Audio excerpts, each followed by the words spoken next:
ఒకప్పుడు ప్రేమ కథలతో, ఎమోషన్ పాత్రలతో మెప్పించిన సమంత ఇప్పుడు చేతిలో ఆయుధం పట్టి శత్రువుపై యుద్ధం చేస్తే ఎలా ఉంటుంది? అది మా ఇంటి బంగారం. సినిమా మొదలైన కొన్ని నిమిషాల్లో ఇది సాధారణ ఫ్యామిలీ డ్రామా కాదని అర్థమవుతుంది. ప్రశాంతంగా కనిపించే స్వర్ణ పాత్ర వెనుక ఒక ప్రమాదకరమైన గతం దాగి ఉంటుంది.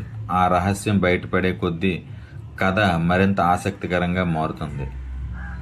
సమంత ఈ సినిమాను తన భుజాలపై మోసింది అని చెప్పడంలో అతిశయోక్తి లేదు.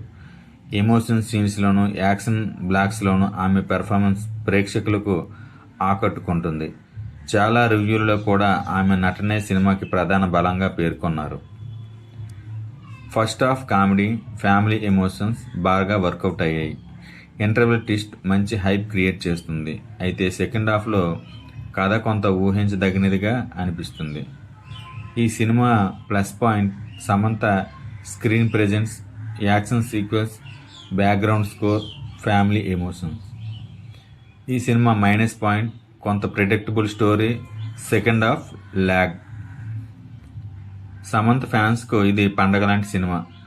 కథ కొత్తగా లేకపోయినా సమంత నటన మరియు యాక్షన్ ఎలిమెంట్స్ సినిమా మొత్తాన్ని నిలబెట్టాయి. థియేటర్లో ఒకసారి చూడదగ్గ ఎంటర్టైనర్.